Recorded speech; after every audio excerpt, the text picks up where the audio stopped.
welcome to the Gray Report.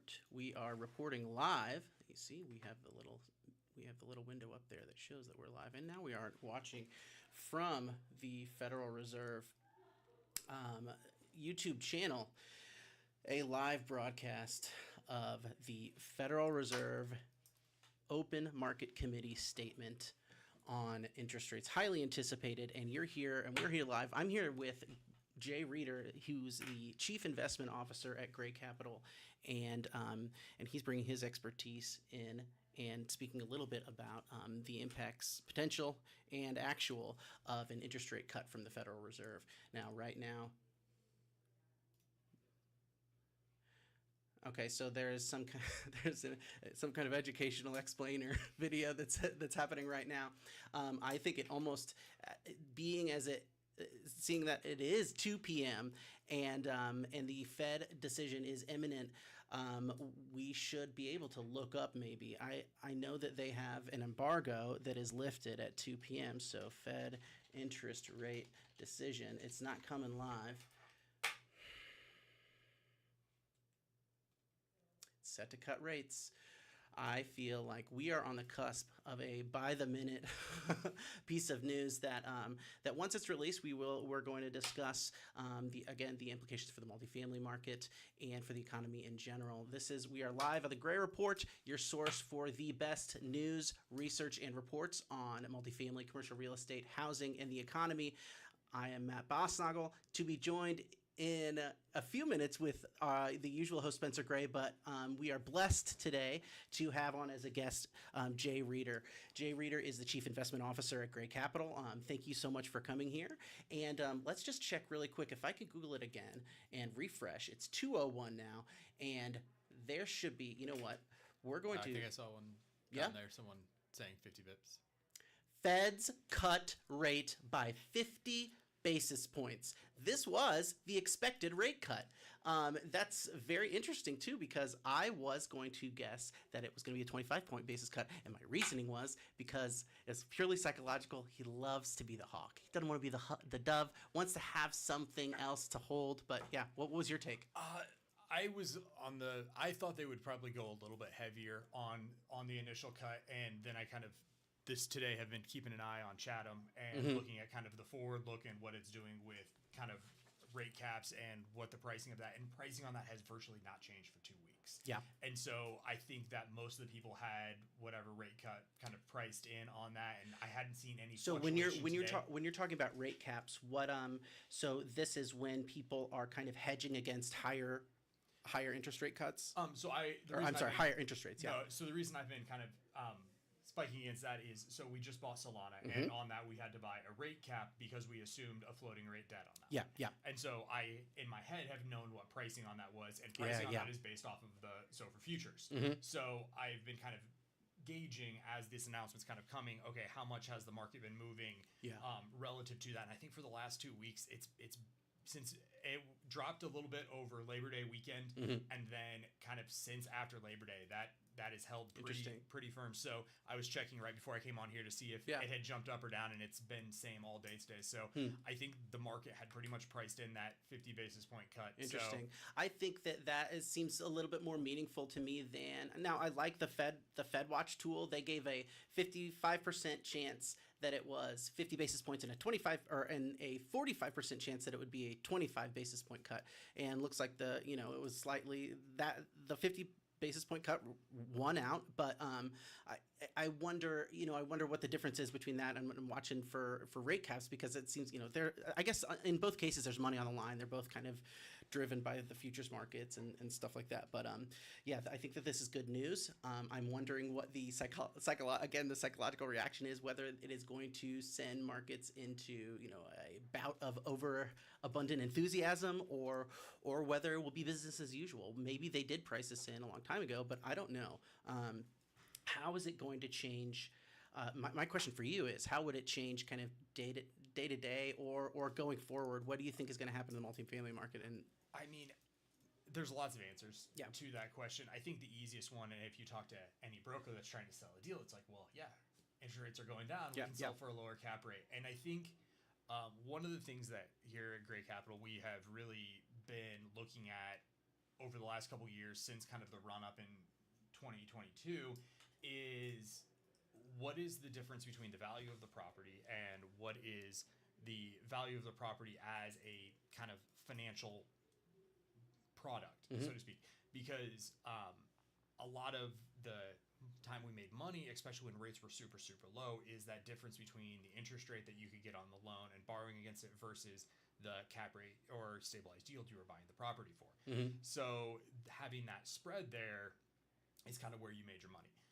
In 2022, as rates started going up, all of a sudden interest rates are above where cap rates were. And there was that huge period of where there was nothing moving in the market because sellers still wanted those lower cap rates. And everyone's like, my money's cheaper in a 30-day money market account that's based off of SOFR or based off of some other product. And so then what got really popular were these loan assumptions. And the loan assumptions like, well, yeah, let me sell you this product that's got a 3% interest on it.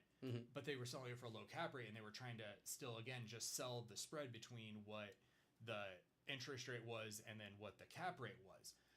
But then you were getting these crazy valuations on the basis and what the real estate itself is actually worth. So maybe you were clipping a coupon and you were making money with that little bit of delta there, but then on the back end, when you have to go to sell the product, you've given it this oversized valuation, and then it's harder to make your money on the back end. So you really take away that appreciation aspect of the property. Now, in the last, I would say, year, we've kind of seen ebbs and flows of sometimes as rates have kind of ticked up or ticked down for a month or two at a time, people maybe are able to time it, but it's not really a business strategy timing the market. And so a lot of talk I've had with people in the last couple months has been, hey, we all know rates are going to go down.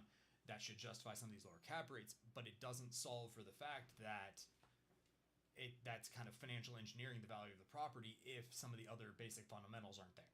Yeah. Well, and I think that's interesting too. It's also worth noting it's like 0.5%. How much is that really going to matter? Does it matter? It does matter because any little bit, like if you are taking a property and you're levering it, call it 65% debt versus 35% equity, maybe that 0.5% gets you from 65 to 68%. Okay. And then all of a sudden now you're taking that little bit. And that's the crazy thing too, is like the tiniest of interest rates is like it moves the money so much more in the other direction. Well, and it moves money because everything right now isn't, almost anything you underwrite right now is not loan to value constrained.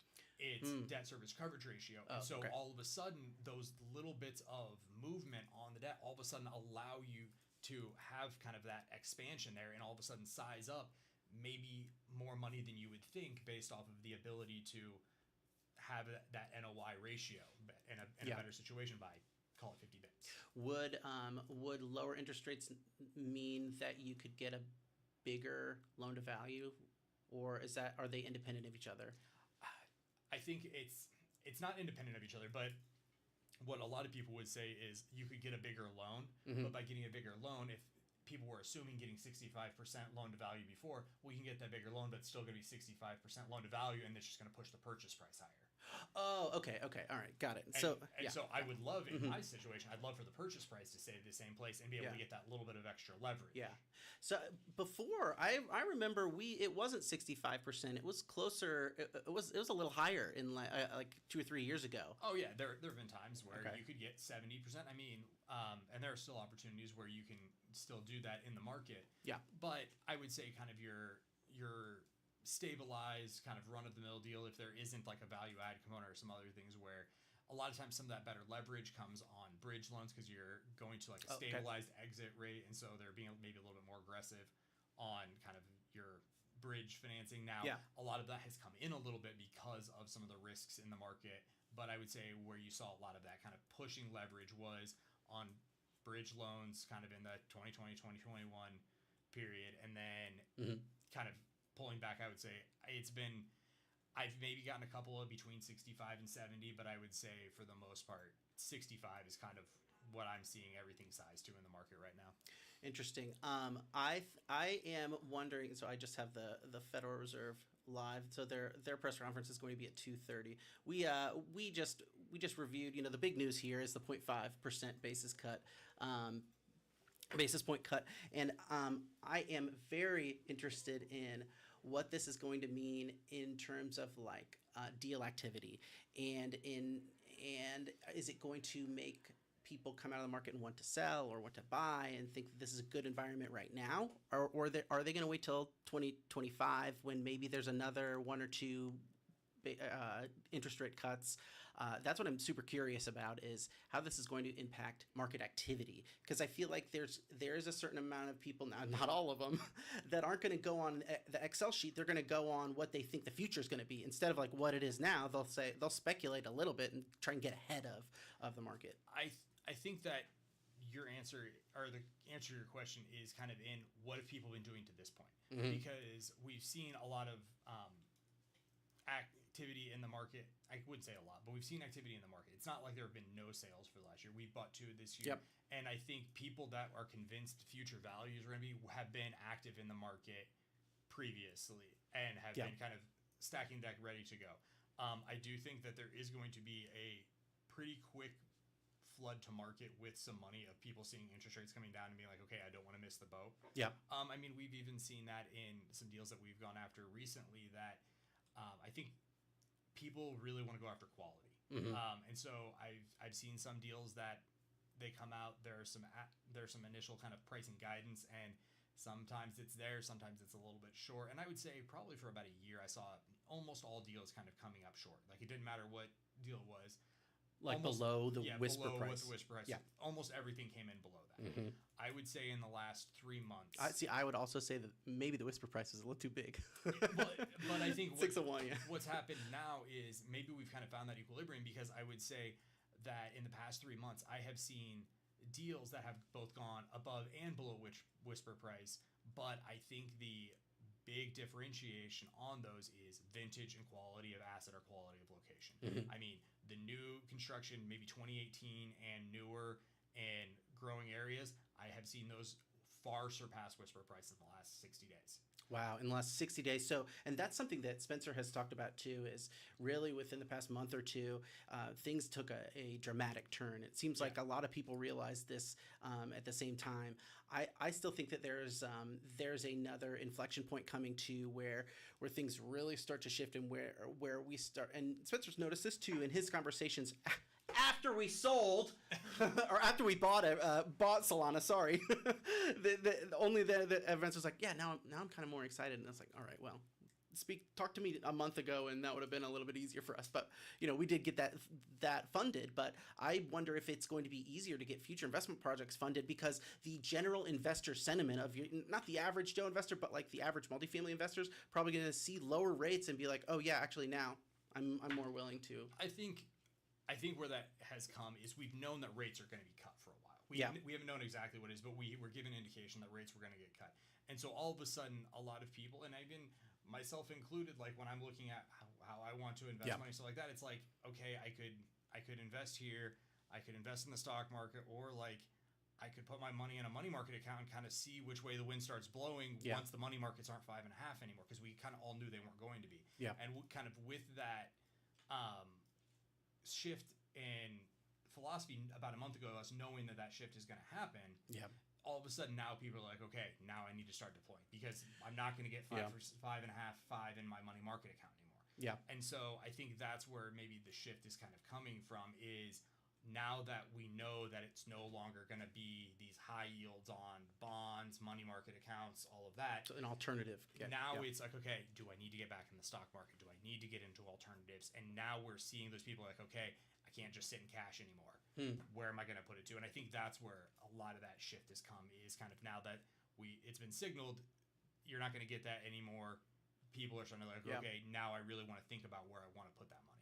Yeah, I just think that there's something about the fact that it happened. It kind of makes it real. Before, especially if you are risk averse, you're going to want to put it in. You have it in the money market account, period. And so there may be some people that are waiting for the sure thing. The sure thing has happened, and now, now let's see. Do you think that this will result in any increase in deal activity towards the end of the year? Now, I know that this is a strange moment, almost maybe an anxious moment for some multifamily syndicators or buyers and sellers trying to get the last deal in before the end of the year. Is this going to have any impact on that, or is it going to be kind of the same old, same old? I know last year there wasn't really a rush to the exits, nor was there in 2022. It was like, I think it's kind of going to be business as usual. Yeah. I think, and a lot of that has to do maybe not necessarily whether people are buying or not, but I think at this point, if you're going to sell by the end of the year, the deal has to be on the market or like already in preparations to be yeah. in the market. So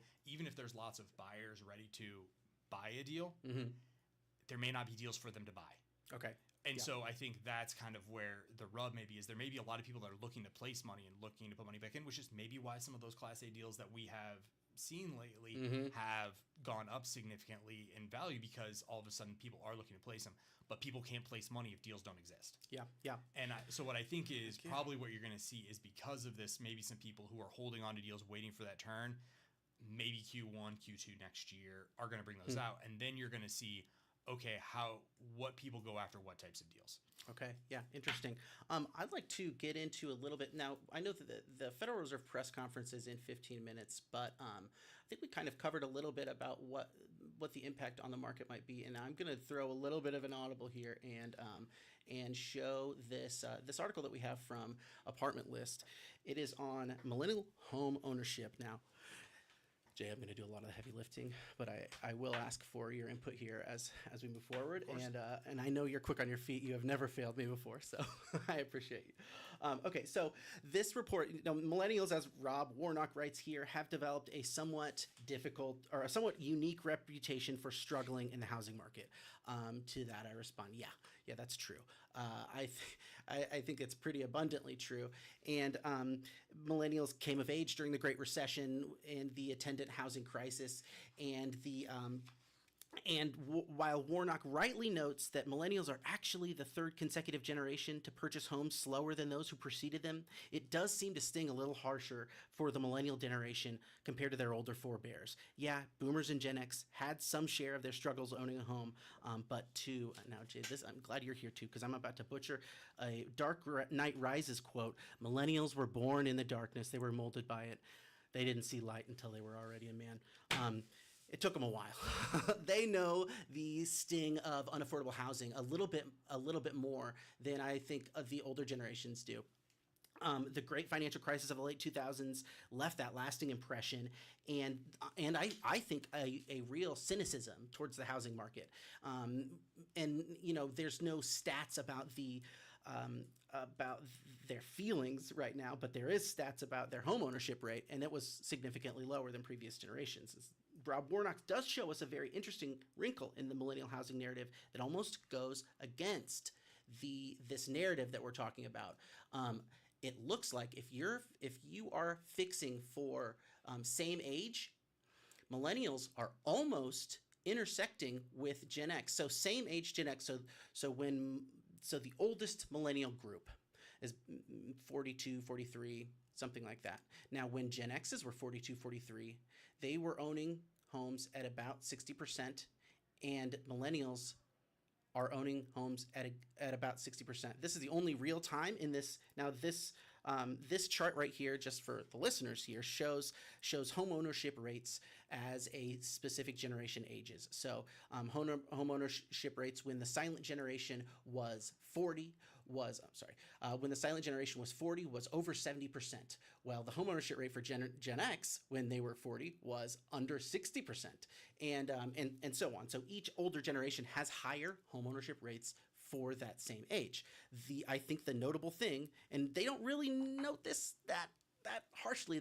They're focusing here on millennials owning homes slower, but we could intersect with Gen X. We could have higher home ownership rates for the oldest millennials more than Gen X. Now the caveat to this would be, I think so.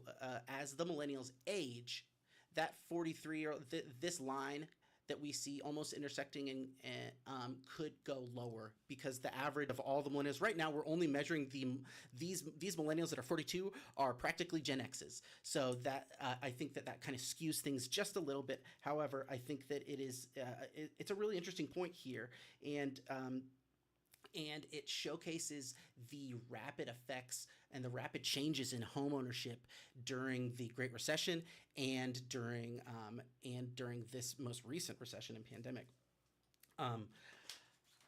it's really striking to see. And at any rate, it's good news to see this uptick in millennials owning homes. And it's instructive to see exactly which housing-friendly cities they are owning homes in.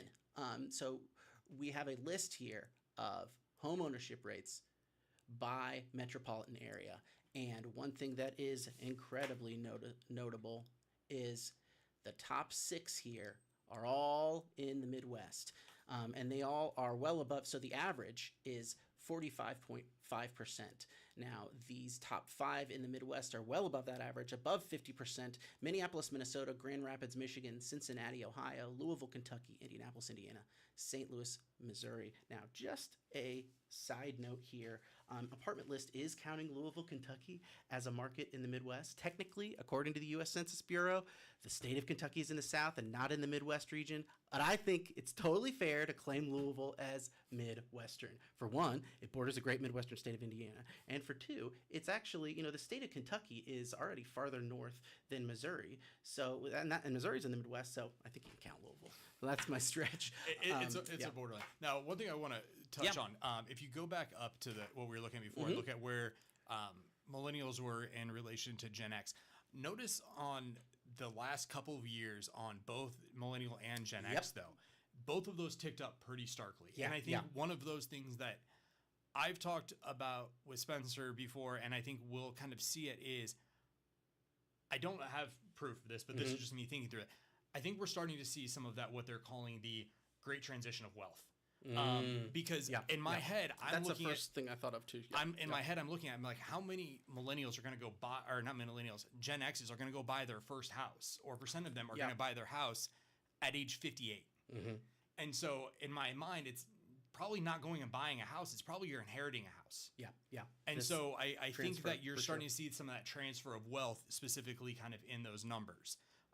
But like, as I'm looking at the percentage of people when we're going back to like 30-year-olds and all of that, I would say that that's a much kind of different calculation, because I would say that gap at a 30-year-old is a lot wider between millennial and Gen X than Gen X was to baby boomer, or even baby boomer to silent generation.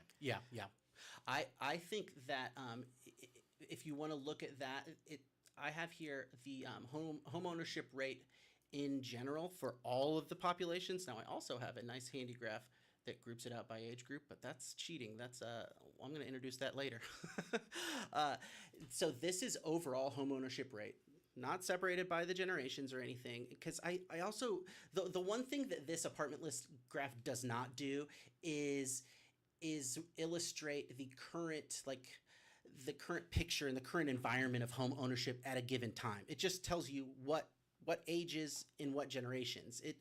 You have to look at the inflection point in the millennial in the same place as in Gen X. You kind of see it at the end of the Gen X line. You see it like dip down and then spike up. You see it dip down in millennials at the same point when they're 40, because that's what happened in the past 5 years. Well, you see that same thing. It dips down and it spikes up for the overall home ownership. So I think that some of it is like a generational thing, but I was struck by, the actual spike in home ownership rate was in 2005, right before, a few years before the Great Recession, and then it went all the way down to, the peak was 69.2 in 2004, and it went all the way down to 62.9 in 2015.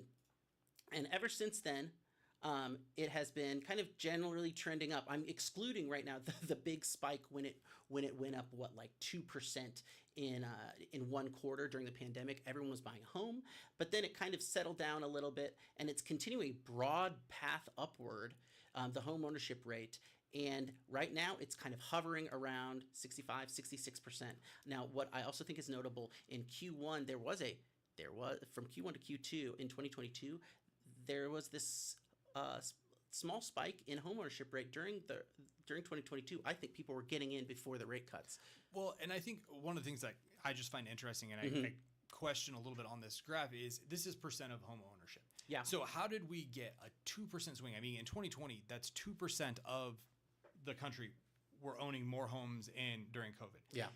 A lot of people that locked in rates at COVID probably are still sitting on them now, because that's what has caused the price to go up on so many single family homes, is because everyone locked in those 2-3% mortgage rates and they're not moving. Yeah. And so one thing that just kind of to me seems like an outlier in this is I don't feel like 2% of the population sold their homes and moved out of houses over one quarter.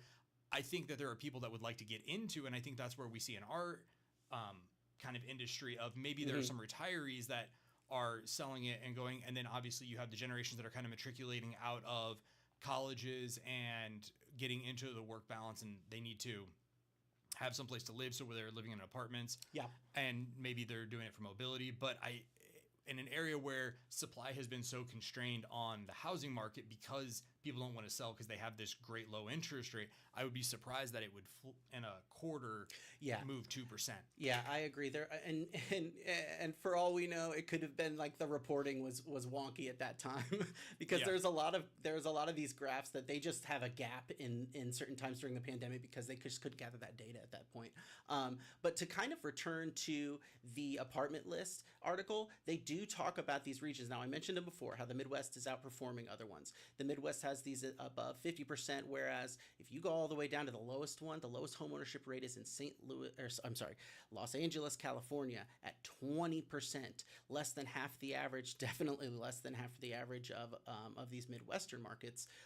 But there is a clear bifurcation between the Midwest region and the South and the West, and you can see it in the map they have here, which shows. Now it is nicely color coded, and it is color coded in the same. I have 3 different maps for you this week, and they're all color coded in the same way, and they all illustrate how housing costs in the West and in the Sun Belt, the American South,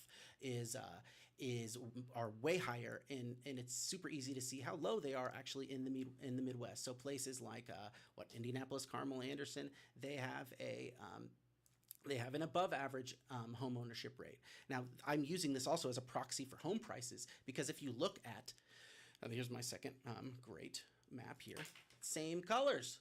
Now, of course, this is loading because same colors. It's blue in the Midwest, it's red, and these warm colors in the South and the West. The low home prices are directly contributing to higher homeownership rates. I think that also things like job market, maybe a stable economy, you've got to have that stability maybe to own a home there.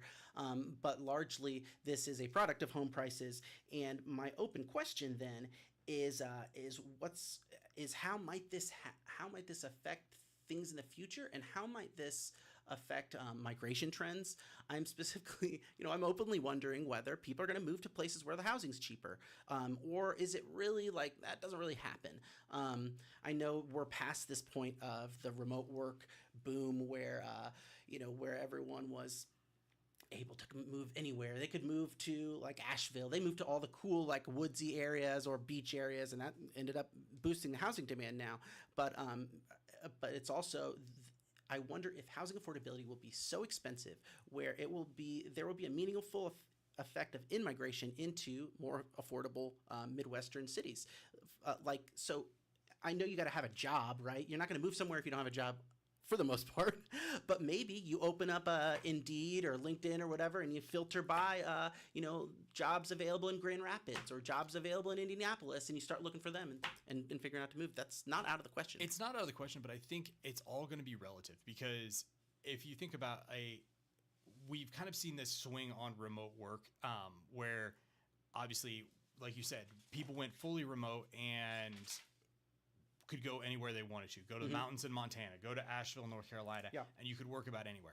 But then now, as you've kind of seen people kind of reduce that work from home, I mean, I think I saw an article where Amazon intends on ending its and being in 5 days a week. So all of a sudden, you're going to go where Amazon is, because you're going to go where the jobs are. And probably in locations, I don't know that you're going to necessarily go where housing is cheaper, but you're going to go where housing is more affordable relative to what you make. And I think that's one thing that sometimes when I look at these maps, I don't always have a good answer for what the housing cost is relative to what you make. That's a really good point for sure. Because it could be cheaper. Like my hometown up there is in one of those areas where it's more unaffordable. Let's put it up. In Lafayette, but I know houses aren't super expensive in like kind of Northwest Indiana relative to where they are in Indianapolis. Lafayette has 43% I know homeownership rate, and if you go into how much it costs, it is Tippecanoe County is $287 compared to Marion County, which I'm not really doing great on this here. Oh wait, Marion County is $250. So actually, okay, that's interesting. So yeah, but I would say your jobs, like, because you have more larger law firms, you have larger hospital systems. So some of your higher paying jobs are more of those in Indianapolis, and maybe they're in Lafayette. Now the difference with Lafayette is Lafayette has Purdue University, and so with the percent of owner occupied homes, that's a big college town. So there are a lot of people necessarily that may not own their own homes because it's a pretty big rental market due to the college town being there. Oh, are we getting ready for this? We got a press conference. I'm going to throw up the window here. I've been wrong about which is the small window and which is the full screen. All this live stream, but I think I've got it mastered here, and we're about to hear comments from Federal Reserve Chairman, the one and only Jay Powell. All right.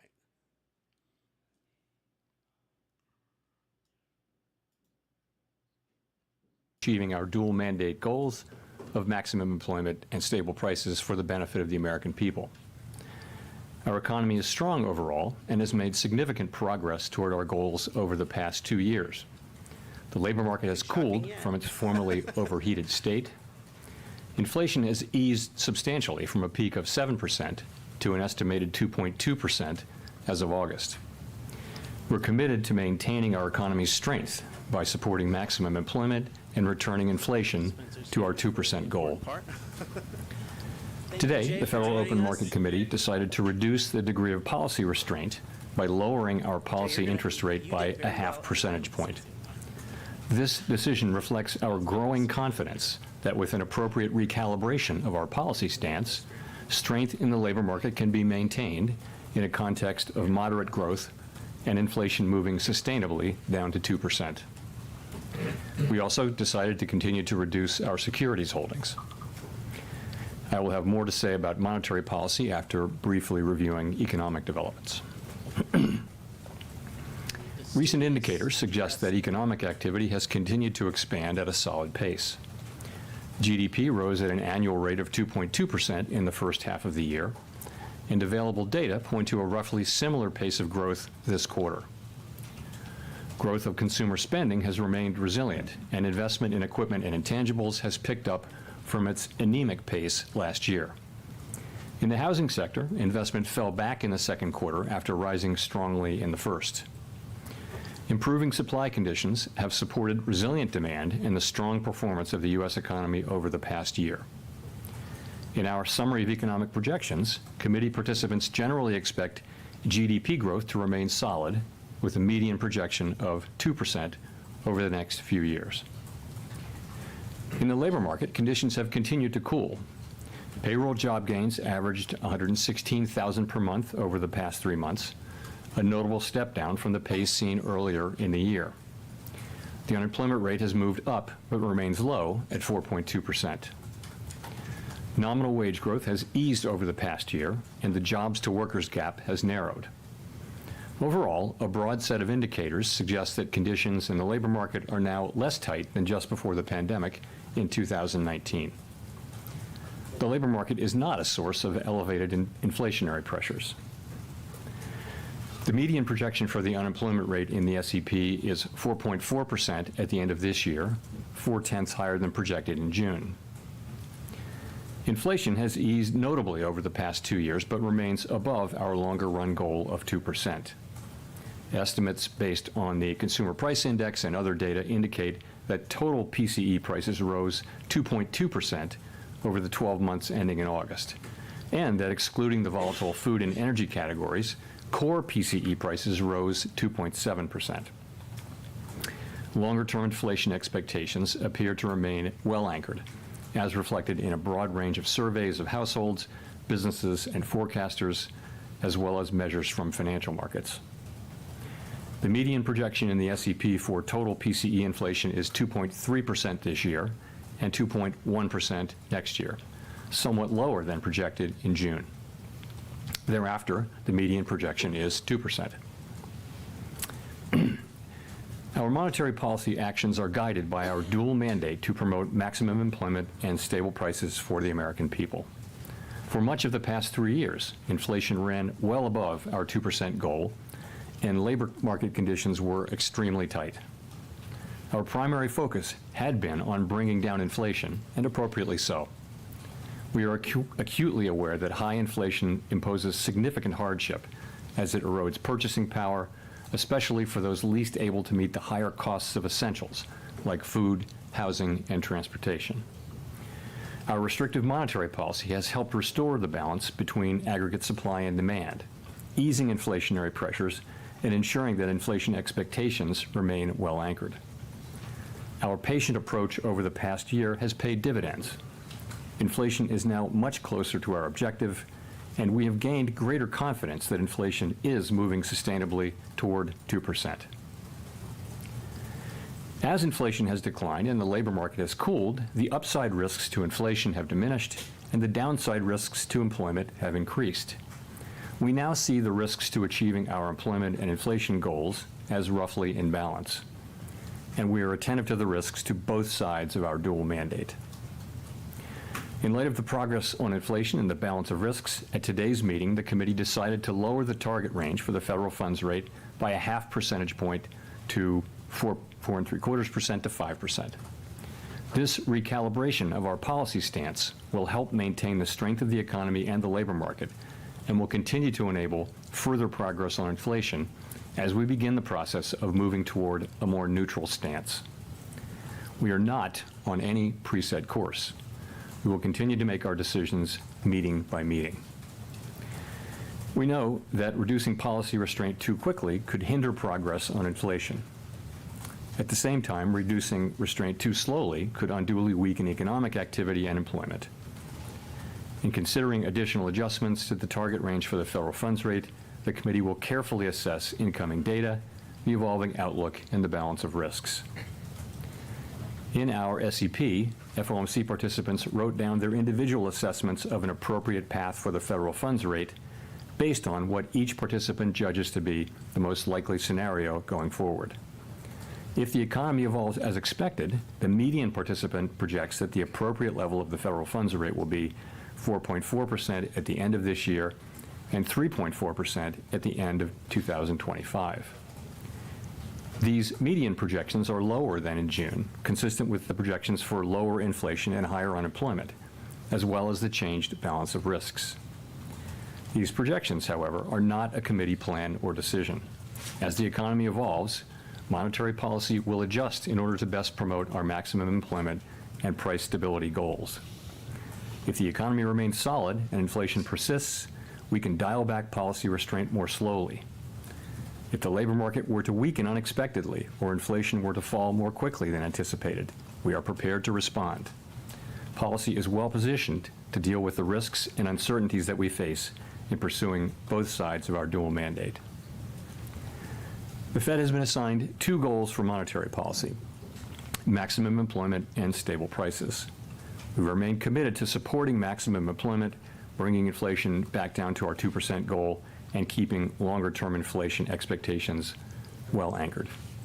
Our success in delivering on these goals matters to all Americans.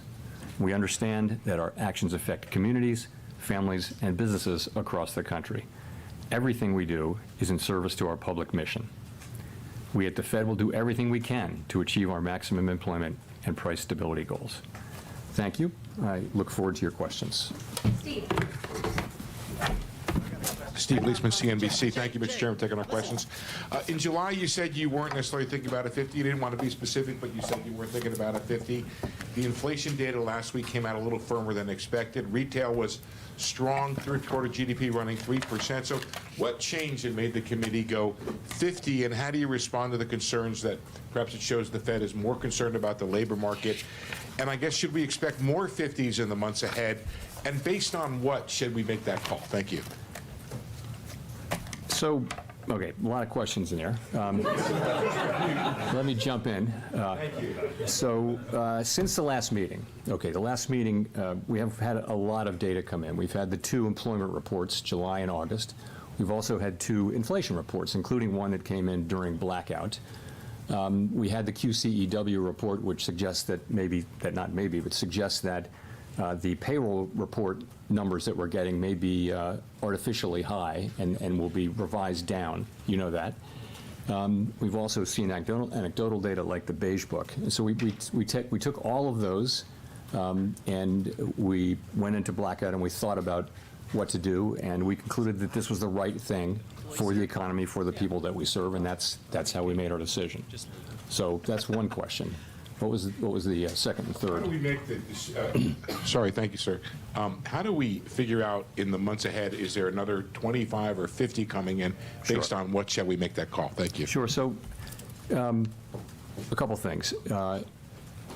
A good place to start is the SEP, but let me start with what I said, which was that we're going to be making decisions meeting by meeting based on the incoming data, the evolving outlook, the balance of risks.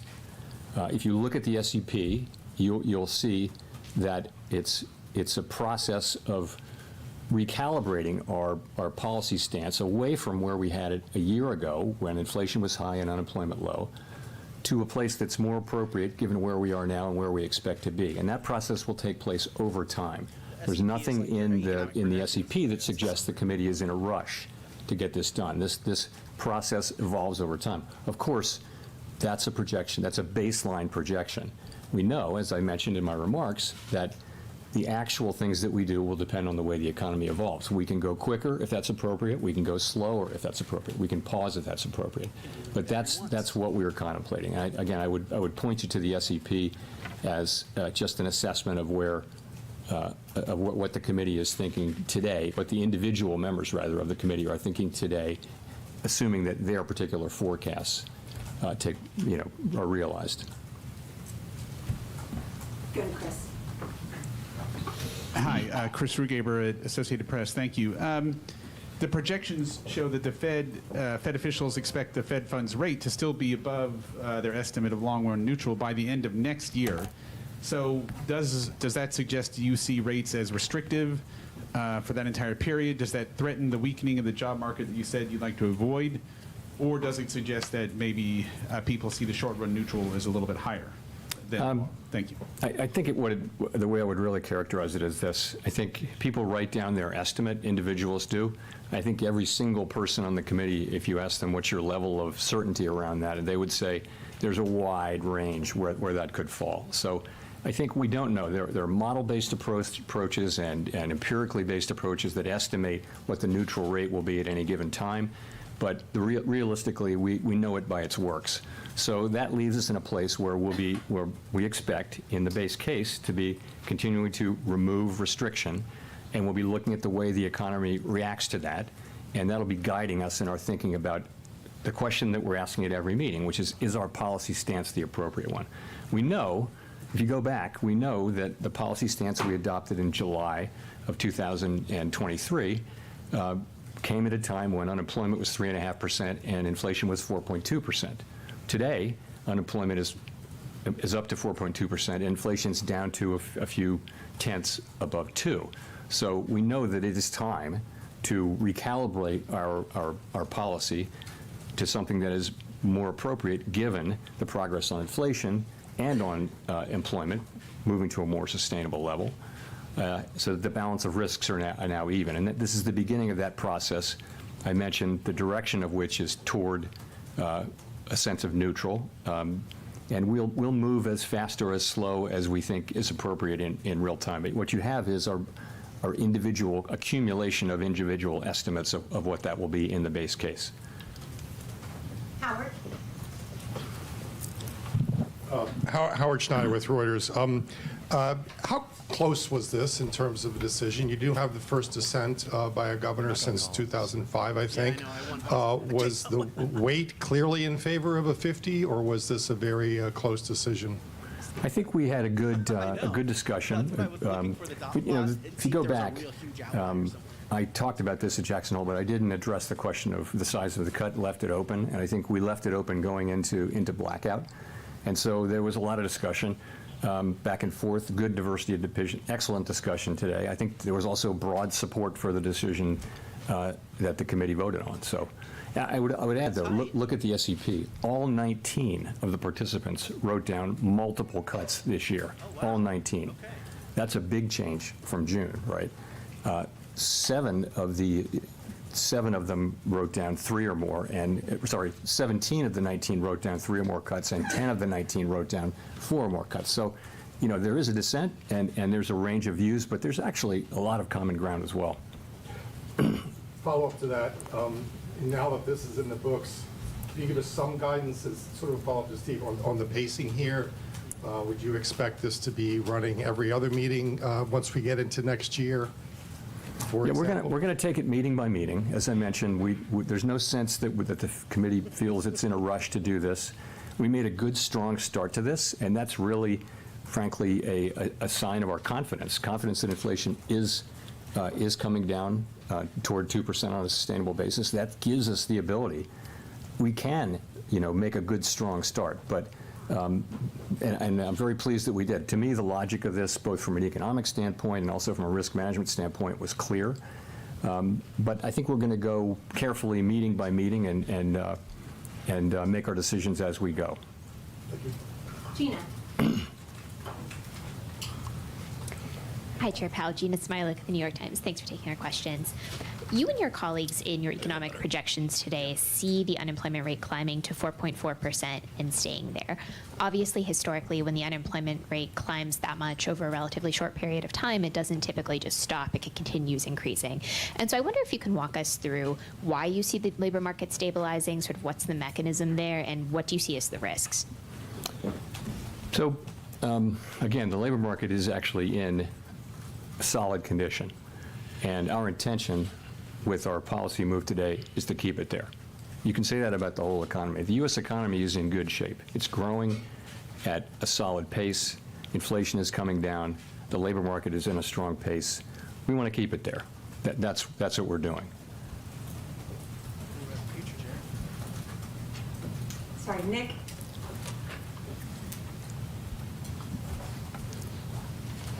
Economy's good, everybody. Nick Timmeros of the Wall Street Journal. Good. Chair Powell, does today's action constitute a catch-up in action given recent substantial revisions to the employment data?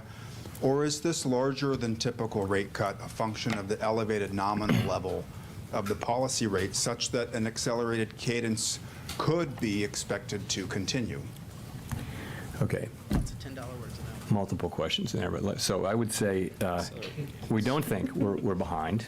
We do not think we think this is timely, but I think you can take this as a sign of our commitment not to get behind. So it's a strong move. Sorry, your other question was? Well, is this about what happened in the employment data between this meeting and the last meeting, or is this about the level of the funds rate, the high nominal level of the funds rate relative to what might be expected if you're trying to maintain equilibrium? So I think it's about, we come into this with a policy position that was put in place, as you know, I mentioned in July of 2023, which was a time of high inflation and very low unemployment. We've been very patient about reducing the policy rate. We've waited. Other central banks around the world have cut, many of them several times. We've waited, and I think that patience has really paid dividends in the form of our confidence that inflation is moving sustainably down to 2%. So I think that is what enables us to take this strong move today. I do not think that anyone should look at this and say, oh, this is the new pace. You have to think about it in terms of the base case. Of course, what happens will happen. So in the base case, what you see is, look at the SEP. You see cuts moving along. The sense of this is we're recalibrating policy down over time to a more neutral level. And we're moving at the pace that we think is appropriate given developments in the economy in the base case. The economy can develop in a way that would cause us to go faster or slower, but that's what the base case says. And if I could follow up on the balance sheet. In 2019, when you did the mid-cycle adjustment, you ceased the balance sheet runoff. With a larger cut today, should there be any signal inferred about how the committee would approach end state on the balance sheet policy. So in the current situation, reserves have really been stable. They haven't come down. So reserves are still abundant and expected to remain so for some time. As you know, the shrinkage in our balance sheet has really come out of the overnight RRP. So I think what that tells you is we're not thinking about stopping runoff because of this at all. We know that these two things can happen side by side. In a sense, they're both a form of normalization. And so for a time, you can have the balance sheet shrinking, but also be cutting rates. Thank you. Colby Smith with the Financial Times. Just following up on Gina's question on rising unemployment, is it your view that this is just a function of a normalizing labor market amid improved supply, or is there anything to suggest that something more concerning perhaps is taking place here, given that other metrics of labor demand have softened too? And I guess in direct follow-up to Gina is, why should we not expect a further deterioration in labor market conditions if policy is still restrictive? So I think what we're seeing is clearly labor market conditions have cooled off by any measure, as I talked about in Jackson Hole. And, but they're still at a level. The level of those conditions is actually pretty close to what I would call maximum employment. So you're close to mandate, maybe at mandate on that. So what's driving it? Clearly, payroll job creation has moved down over the last few months, and this bears watching. By many other measures, the labor market has returned to or below 2019 levels, which was a very good, strong labor market, but this is more sort of 2018, 17. So the labor market bears close watching, and we'll be giving it that. But ultimately, we believe, with an appropriate recalibration of our policy, that we can continue to see the economy growing, and that will support the labor market. In the meantime, if you look at the growth in economic activity data, the retail sales data that we just got, second quarter GDP, all of this indicates an economy that is still growing at a solid pace. So that should also support the labor market over time. So, but again, it bears watching, and we're watching. And just on the point about starting to see rising layoffs, if that were to happen, wouldn't the committee already be too late in terms of avoiding a recession? So that's our plan, of course, has been to begin to recalibrate. And as you know, we're not seeing rising claims. We're not seeing rising layoffs. We're not seeing that, and we're not hearing that from companies that that's something that's getting ready to happen. So we're not waiting for that, because there is thinking that the time to support the labor market is when it's strong, and not when you begin to see the layoffs. There's some lore on that. So that's the situation we're in. We have, in fact, begun the cutting cycle now, and we'll be watching, and that'll be one of the factors that we consider. Of course, we're going to look at the totality of the data as we make these decisions meeting by meeting. Michael. That's a good exchange. Michael McKee with Bloomberg TV and Radio. To follow up on that, what would constitute for you and the committee a deterioration in the labor market? You're pricing in basically by the end of next year 200 basis points of cuts just to maintain a higher unemployment rate. Would you be moving to a more preemptive monetary policy style rather than, as you did with inflation, waiting until the data gave you a signal? Sharp.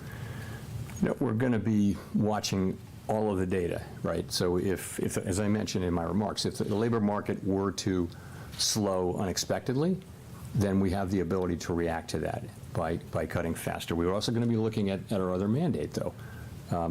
We have greater confidence now that inflation is moving down to 2%, but at the same time, our plan is that we will be at 2%,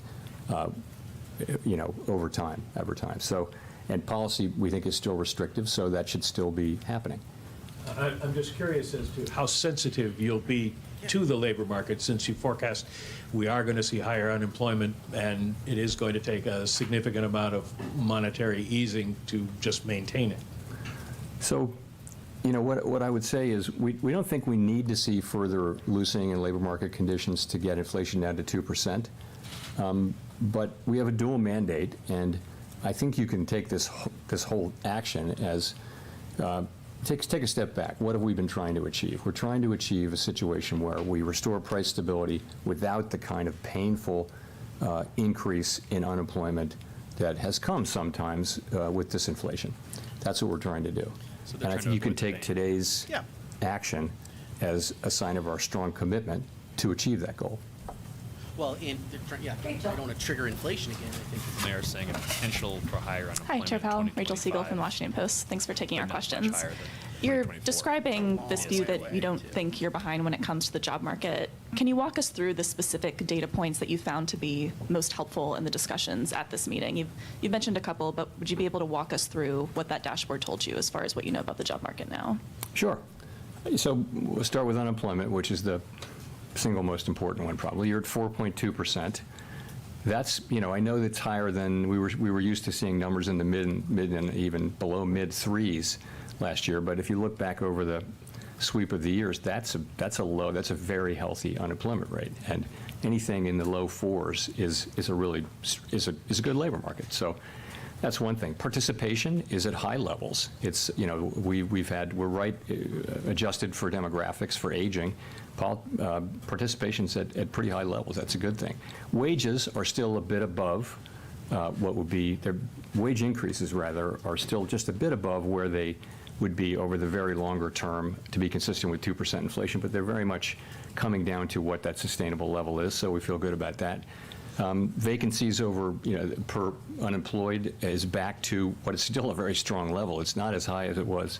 That number reached 2 to 1, 2 vacancies for every unemployed person as measured. It's now below around 1, but that's still a very good number, I would say. Quits have come back down to normal levels. I mean, that could go on and on. There are many, many employment indicators. What do they say?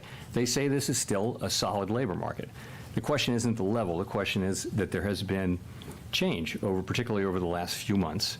And so what we say is, as the risks, the upside risks to inflation have really come down, the downside risks to employment have increased. And because we have been patient and held our fire on cutting while inflation has come down, I think we're now in a very good position to manage the risks to both of our goals.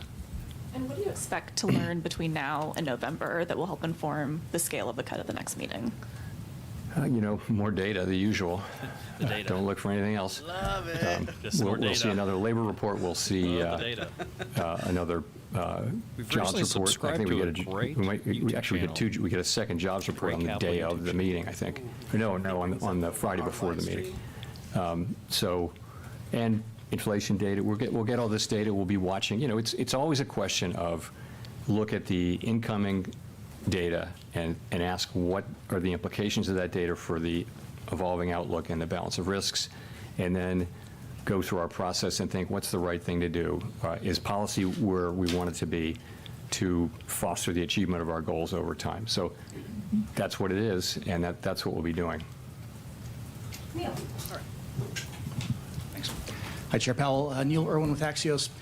We've only been running a little above 100,000 jobs a month on payroll the last 3 months. Do you view that level of job creation as worrying or alarming, or would you be content if we were to kind of stick at that level? And relatedly, one of the welcome trends of the last couple of years has been labor market steam coming out through job openings falling rather than job losses.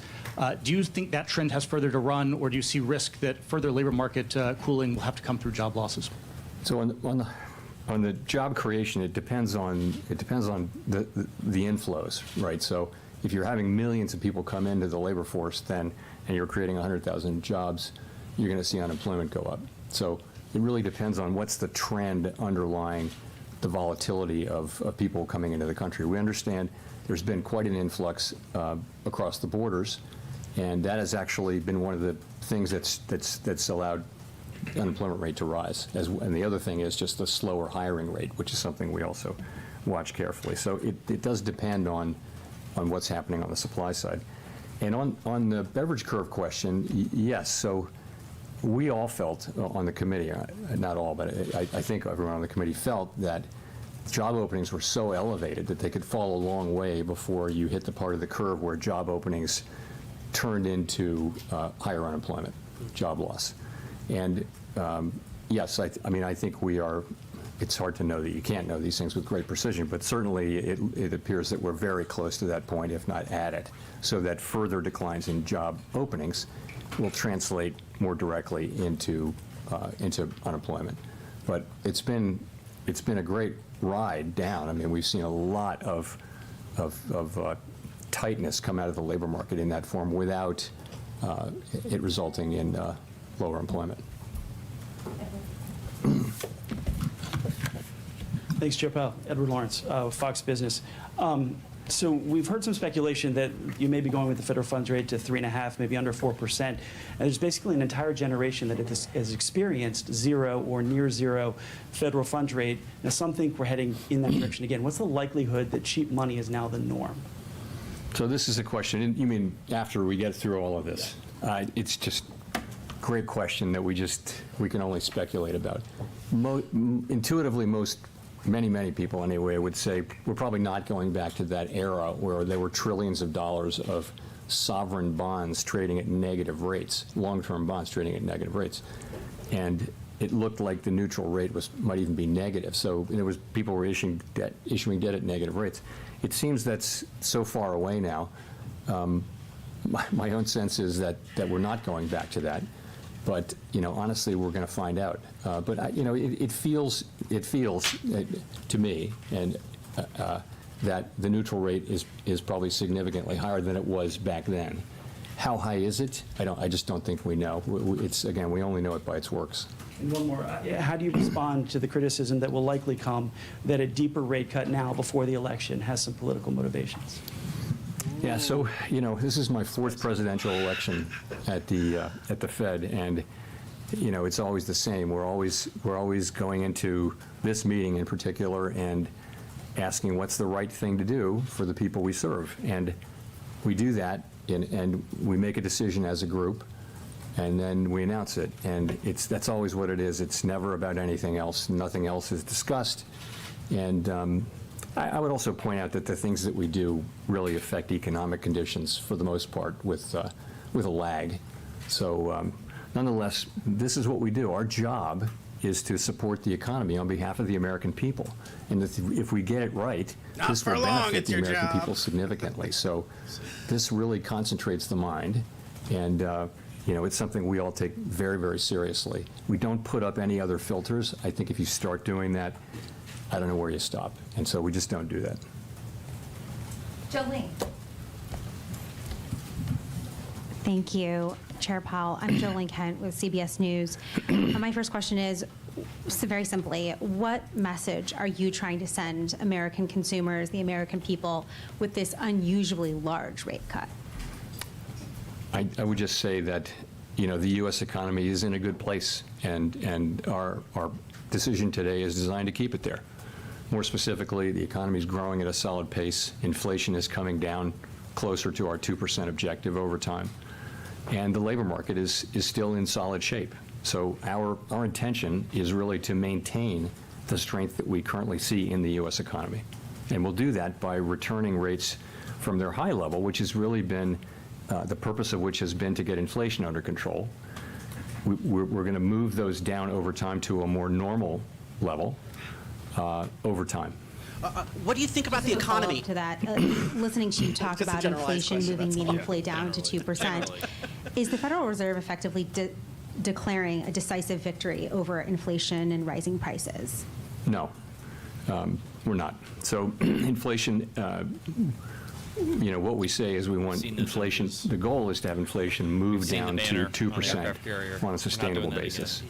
And, we're not really, we're close, but we're not really at 2%. And I think we're going to want to see it be, around 2% and close to 2% for some time. But we're certainly not doing, we're not saying mission accomplished or anything like that. But I have to say, though, we're encouraged by the progress that we have made.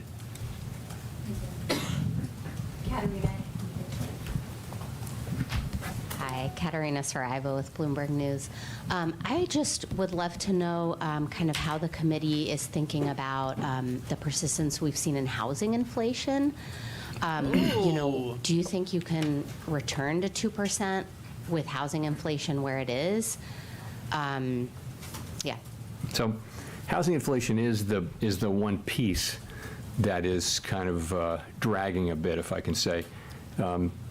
We know that market rents are doing what we would want them to do, which is to be moving up at relatively low levels, but they're not rolling over. The leases that are rolling over are not coming down as much, and OER is coming in high. So, you know, it's been slower than we expected. I think we now understand that it's going to take some time for those lower market rents to get into this, but, you know, the direction of travel is clear, and as long as market rents remain, you know, relatively low inflation over time, that will show up. Just the time it's taking now, several years rather than just one or two cycles of annual lease renewals. So that's, I think we understand that now, but I don't think the outcome is in doubt. Again, as long as market rents remain under control, the outcome is not in doubt. So I would say it's the rest of the portfolio, or of the elements that go into core PCE inflation have behaved pretty well. You know, they all have some volatility. We will get down to 2% inflation, I believe, and I believe that ultimately we'll get what we need to get out of the housing services piece too. Some of your colleagues have expressed concern that I don't think we will. starting I to don't cut think we rates, will. you could No, reignite not with rents demand moving in up. housing And not see outside of a prices go up recession. even more. Yeah, good point. You know, what's the likelihood of that, and how would you react to that? So the housing market, it's hard to game that out. The housing market is in part frozen because of lock-in with low rates. People don't want to sell their home, so because they have a very low mortgage, it'd be quite expensive to refinance. As rates come down, people will start to move more, and that's probably beginning to happen already. But remember, when that happens, you've got a seller, but you've also got a new buyer in many cases. So it's not, you know, obvious how much additional demand that would make. I mean, the real issue with housing is that we have had and are on track to continue to have not enough housing. And so it's going to be challenging. It's hard to find, to zone lots that are in places where people want to live. It's all of the aspects of housing are more and more difficult. And, you know, where are we going to get the supply? And this is not something that the Fed can really fix. But I think as we normalize rates, you'll see the housing market normalize. And, I mean, ultimately, by getting inflation broadly down and getting those rates normalized and getting the housing cycle normalized, that's the best thing we can do for householders. And then the supply question will have to be dealt with by the market and also by government. Victoria.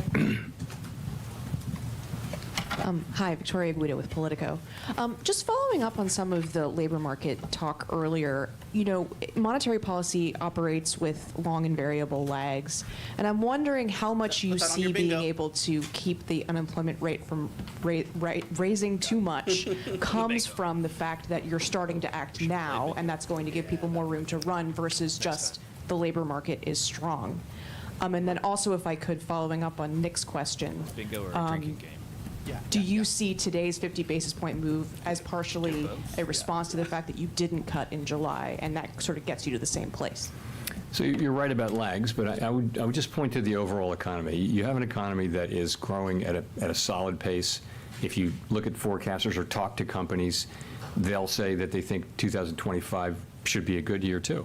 So there's no sense that the U.S. economy is basically fine. If you talk to market participants, I mean, you know, business people who are actually out there doing business.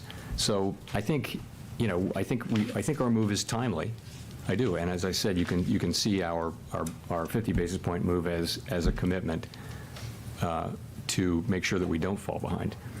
So you're really asking about your second question. You're asking about July, and I guess if you ask, you know, if we'd gotten the July report before the meeting, would we have cut? We might well have. We didn't make that decision, but, you know, we might well have. I think that's not, you know, that doesn't really answer the question that we ask ourselves, which is, let's look, you know, at this meeting, we're looking back to the July employment report, the August employment report, the two CPI reports, one of which came, of course, during blackout, and all of the other things that I mentioned. We're looking at all of those things, and we're asking ourselves, what's the policy stance we need to move to? It's clear that we literally, everyone on the committee agreed that it's time to move. It's just how fast do you go, and what do you think about the path forward? So this decision we made today had broad support on the committee, and I've discussed the path ahead. Elizabeth. Thank you, Chair Powell. Elizabeth Schulze with ABC News. Mortgage rates have already been dropping in anticipation of this announcement. How much more should borrowers expect those rates to drop over the next year? Very hard for me to say. That's from our standpoint. I can't really speak to mortgage rates. I will say, that'll depend on how the economy evolves. Our intention, though, is we think that our policy was appropriately restrictive. We think that it's time to begin the process of recalibrating it to a level that's more neutral rather than restrictive. We expect that process to take some time, as you can see in the projections that we released today. And if things work out according to that forecast, other rates in the economy will come down as well. However, the rate at which those things happen will really depend on how the economy performs. We can't look a year ahead and know what the economy is going to be doing. What's your message to households who are frustrated that home prices have still stayed so high as rates have been high? What do you say to those households? Well, what I can say to the public is that we had a burst of inflation. Many other countries around the world had a similar burst of inflation. And when that happens, part of the answer is that we raise interest rates in order to cool the economy off, in order to reduce inflationary pressures. It's not something that people experience as pleasant, but at the end, what you get is low inflation restored, price stability restored. And a good definition of price stability is that people in their daily decisions, they're not thinking about inflation anymore. That's where everyone wants to be, is back to what's inflation. We just keep it low, keep it stable. We're restoring that. So what we're going through now really, it restores, it will benefit people over a long period of time. Price stability benefits everybody over a long period of time, just by virtue of the fact that they don't have to deal with inflation. So that's what's been going on. And I think we've made real progress. We don't tell people how to think about the economy, of course. And of course, people are experiencing high prices as opposed to high inflation. And we understand that's painful. Greg. We're going to tell you how the economy is. You can think about it however. Hi, Chair Powell. Greg Robb from MarketWatch.com. I was wondering if you could go through, you said just at the beginning that coming into the blackout, there was like an open thought of 25 or 50. The Fed could move either 25 or 50. I would sort of argue that when we had those two last speeches by Governor Waller and New York Fed President John Williams, that they were sort of saying that maybe a gradual approach was going to win the day. I mean, I sort of want to ask a 7-part question about this, but I mean, could you talk, would you have cut rates by 50 basis points if the market had been pricing in like low odds of a 50-point move like they were last Wednesday? After the CPI number came out, it was a really small probability of a 50-point cut. Does that play in your consideration at all? Just talk a little bit about that. Thank you. We're always going to try to do what we think is the right thing for the economy at that time. That's what we'll do. And that's what we did today. Simon. Thank you, Chair Powell. Simon Rabinovich with The Economist. You've mentioned how closely you're watching the labor market, but you also noted that payroll numbers have been a little bit less reliable lately because of the big downward revisions. Does that put your focus overwhelmingly on the unemployment rate? And given the SEP projection of 4.4 basically being the peak in the cycle, would going above that be the kind of thing that would trigger another 50 basis point cut? So we will continue to look at that broad array of labor market data, including the payroll numbers. We're not discarding those. I mean, we'll certainly look at those, but we will mentally tend to adjust them based on the QCEW adjustment, which you referred to. There isn't a bright line. It will be, the unemployment rate's very important, of course, but there isn't a single statistic or a single bright line over which that might move that would dictate one thing or another. We'll look at each meeting, we'll look at all the data on inflation, economic activity, and the labor market, and we'll make decisions about is our policy stance where it needs to be to foster over the medium term our mandate goals. Yeah, so I can't say we have a bright line in mind. Matt Egan? Thanks, Chair Powell. Matt Egan from CNN. I know that you discussed earlier how the Fed does whatever the right thing is and nothing else factors in. But in general, can you talk about whether or not you believe a sitting U.S. president should have a say in Fed decisions on interest rates? Because that's something that former President Trump, who obviously appointed you, has previously suggested. And I know the Fed is designed to be independent, but why? Can you tell the public why you view that so important? Sure. So countries that are democracies around the world, countries that are sort of like the United States, all have what are called independent central banks. And the reason is that people have found over time that insulating the central bank from direct control by political authorities avoids making monetary policy in a way that favors maybe people who are in office as opposed to people who are not in office. So that's the idea, is that, and I think the data are clear that countries that have independent central banks, they get lower inflation. And so we do our work to serve all Americans. We're not serving any politician, any political figure, any cause, any issue, nothing. It's just maximum employment and price stability on behalf of all Americans. And that's how the other central banks are set up too. It's a good institutional arrangement, which has been good for the public. And I hope and strongly believe that it will, continue. Kyle. Kyle Campbell for American Banker. Thanks for taking the questions, Chair Powell. A couple regulatory developments in the past week that I want to ask you about. First, last week, Vice Chair for Supervision, Michael Barr, outlined his views for the changes to the Basel III Endgame. I'm wondering if you are in alignment with him on what those changes should be, if those have support on the board in a broad way that you're looking for, and if you think the other agencies are also fully on board with that approach. And then yesterday, other banking regulators. You know what? Hold the second question. Okay, sure. Let me I'll give you the second question. So, the answer to your question is that yes, those changes were negotiated between the agencies with my support and with my involvement, with the idea that we were going to repropose the changes that Vice Chair Barr talked about, and then take comment on them. So yes, that is, that's happening with my support. Okay. And is there a date for that? That's not a final proposal, though. You understand? We're putting them out for comment. We're going to take comment and make appropriate changes. We don't have a calendar date for that. And as for the other agencies, the idea is that we're all moving together. We're not moving separately. So that I don't know exactly where that is, but the idea is that we will move as a group to put this again out for comment, and then it'll come. The comments will come back 60 days later, and we'll dive into them, and we'll try to bring this to a conclusion sometime in the first half of next year. Right. And then yesterday there were merger reform finalizations from the other bank regulators. What does the Fed have to do to align itself on merger?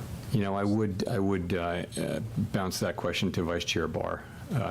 It's a good question, but I don't have that today. Thanks. Okay, we'll go to Jennifer for the last question. Thank you, Chair Powell. Jennifer Schonberger with Yahoo Finance. You said earlier that the decision today reflects with appropriate recalibration strength in the labor market that can be maintained in the context of moderate growth. Even though the policy statement says you view the risks to inflation and job growth as roughly balanced. Given what you've said, though, today, I'm curious, are you more worried about the job market and growth than inflation? Are they not roughly balanced? No, I think, and we think they are now roughly balanced. So if you go back for a long time, the risks were on inflation. We had a historically tight labor market, historically tight. There was a severe labor shortage. So very hot labor market, and we had inflation way above target. So, that said to us, concentrate on inflation, and we did for a while, and we kept at that. The stance that we put in place 14 months ago was a stance that was focused on bringing down inflation. Part of bringing down inflation, though, is cooling off the economy and a little bit cooling off the labor market. You now have a cooler labor market in part because of our activities. So what that tells you is it's time to change our stance. So we did that. The sense of the change in the stance is that we're recalibrating our policy over time to a stance that will be more neutral. And today I think we made a good, strong start on that. I think it was the right decision, and I think it should send a signal that that we're committed to coming up with a good outcome here. Is the economy more vulnerable to a shock now that could tip it into recession? I don't think so. I don't. As I look. Well, let me look at it this way. I don't see anything in the economy right now that suggests that the likelihood of a downturn is elevated. Okay, I don't see that. You see growth at a solid rate. You see inflation coming down, and you see a labor market that's still at very solid levels. So I don't really see that. No, thank you. Thank you. All right. All right, thanks everybody. Didn't even say goodbye. I That's do all want right. to say a couple things. I know that this has gone on a little bit. No. Jay and I shared a little bit of. I don't think we'll be able to cover some of the stuff that I wanted. I just want to talk about the Fed, if that's all right with you. Yeah. Let's talk about some of. So my takeaway is it seems like and then this is just kind of playing off what he just said, is tone of kind of reassurance about the economy, and he wants people to know that I'm not doing this because I'm scared of the economy. I'm doing this because it's getting to a normal point and interest rates are abnormal. We want to dial that back to normal. Yeah, I think that's a good way to put it. Is really this was the appropriate move. You heard Jerome Powell say that they could have gone with 25 basis point reduction in July, but they just ended up not doing that. Yeah. And so they're really trying to get the current Fed funds rate where moving in the direction where it should have been. In a sense, that's an admission that maybe they're slightly behind, but then kind of in the next sentence he said they're really not far behind, and this is kind of getting them right where they need to be, and stating that the balance between inflation and employment is at a healthy equilibrium right now, and that the direction of travel for rates is lower, as in the direction of travel for inflation is lower, and that we're in a pretty good spot, and even saying that the chance of a downturn is not elevated. Now, I think it's worth noting that they're going to overemphasize the idea that the economy is on somewhat solid footing, because they have to counter the idea that 50 basis point reduction in rate is extreme. Now, looking at so the probabilities and how the markets were pricing things in, they were pricing in 50 basis points. This morning they had been for a couple days now. So. In terms of markets, it's not as shocking as it could have been. But, I was having conversations, as Jerome Powell came on the stage and with everyone. And even I said, this morning when we were talking about it, I just can't see them going more than 25 because it's going to be a little bit of a shock to markets. But, what will be interesting to unravel is some of those leaks to the press, to the Wall Street Journal, and some other outlets last week, indicating that 50 basis points may be the decision. That was somewhat discounted, although it did start moving markets. But that was in that blackout period, and this idea of should kind of back channel leaks be an appropriate tool to communicate monetary policy, to kind of prime the market for the move. That seems like what they did. Very irregular. Some would maybe even say inappropriate when they're supposed to be kind of in this blackout period. Because it's favoring who they leak it to. Automatically. It's favoring it. Well, it's favoring the outlets, which I think less people care about. Care about that, but more of just saying, if you're going to communicate this, be a little bit more be a little more clear about it because, you are giving preferential treatments, not just to that outlet, but for people who are taking those leaks as seriously and making investment decisions. Yeah. While others are like, no, we're in a blackout period. I'm going to go off of the data that we have. Yeah. So definitely controversial. Matt, I have to, get into, they talked about housing, not the whole time, but it's definitely a top priority. Now the Fed admitted there's only so much that they can do for housing. But made it very clear there's not enough housing in the United States. There's issues with zoning and regulatory issues. Did not mention a need for rent control or getting rid of RealPage or anything like that. The things that have been discussed. He noted market rents, how market rents were stable. I think that conspicuously absent was the fact that home prices are like 5%, maybe 5.6%. Inflation. So like that the source of this shelter inflation, if you're factoring in that we have zero market rent growth, is home prices, and I don't think that a lower federal funds rate is going to affect that. He even kind of seem to allude to that as like, you're going to sell homes. It'll make people want to sell homes, but then it'll also make people want to buy homes as well. You're selling your house, move into another house, but you've been kind of prevented from doing that because of rates. Just looking at the 10-year Treasury rate, Matt, the 10-year Treasury is spiking right now, back up to 3.69%. We were all the way below kind of 3.5%, I believe, earlier this morning. That's not incredibly shocking.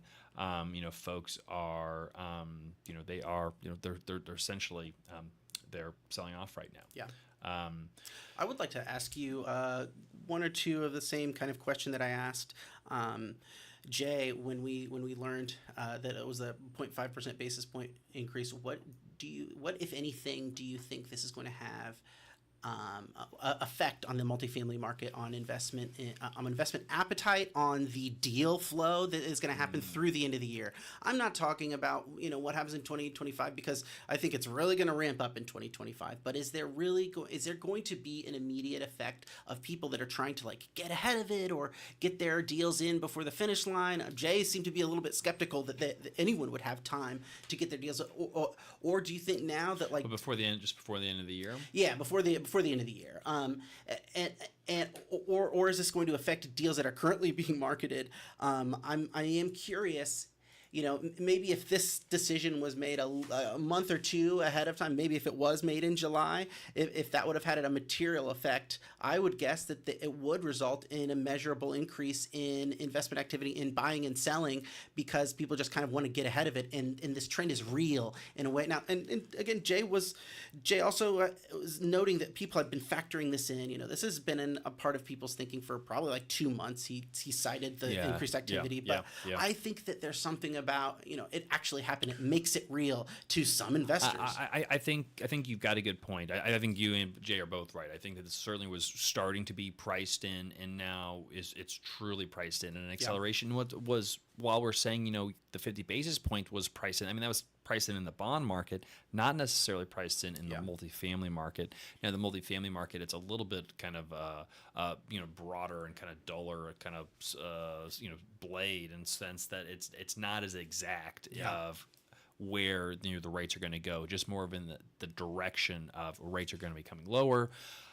And I think that's the incentive to multifamily investors right now, is if we're looking at an environment of where interest rates will be reducing over the next several years, there is a correlation between interest rates and cap rates, because that cost of capital you're paying on that mortgage is the most amount of costs you're going to have in terms of in your capital stack. I mean, it's making up anywhere between 50 and 75% of the capital you're bringing to the deal, and that cost of capital is incredibly important. As that cost of capital comes down, you can end up paying more money, which drives cap rates down as well. So just the price of assets, and so folks buying right now are trying to get ahead of that. And the challenge is, and we've discussed this, on multiple recent episodes of the Gray Report, is that the rate of growth today in terms of rent growth is anemic. It's negative in some markets. It's zero in others. It's a little bit positive here and there. Yeah. And the most rent growth you're seeing in a market, I mean, there's some outliers of 5-7%, and Portland, Maine was one, and a couple other random spots. But typically, like in a strong market right now, is like 1 to 2%. Yeah, if not exactly. 0. Yeah.